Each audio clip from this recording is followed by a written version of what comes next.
tedduɓe min noon mi hollay on ko honno awliti ɗin tellinirte rotirte ka foogirgal mo on fi on waawi windirde awlitirɗe wonɗi ɗin fof joni so on yahi ko nde lowre ɗo yawton ADLaM testing mi naɓay jolkungol link on mi naɓay mo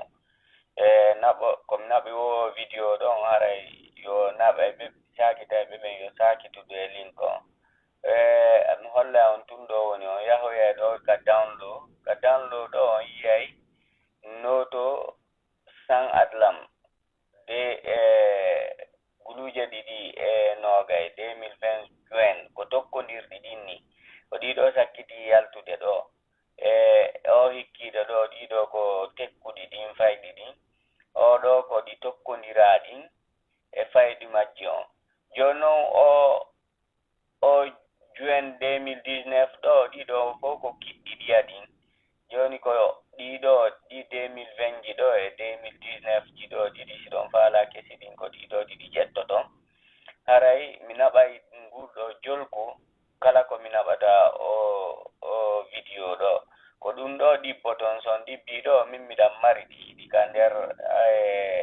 foogirgal an ɗo son ɗibbi o innay on yo ensa ɗo on yii ɗo rotirade ɗo udditon refti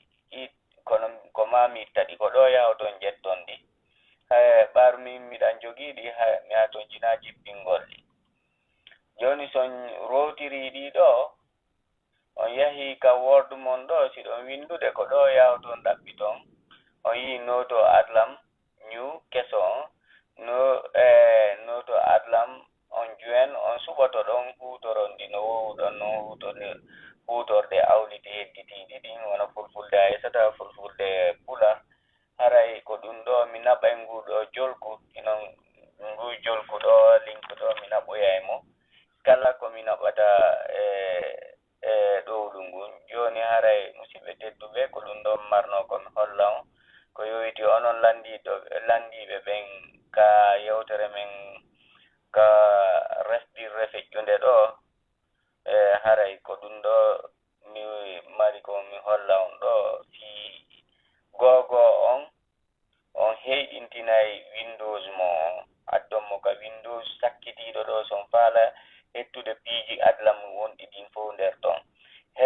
refti heɗon Microsoft ɗuma office on oɗo office ɗo office Microsoft ɗo hara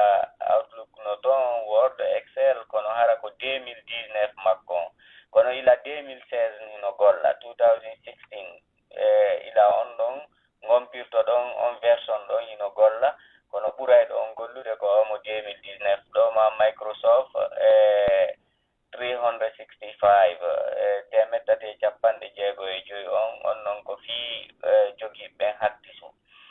joni si tawi ɗon jogii office ɗo on ƴettay ɗon Word ɗo on windiron ADLaM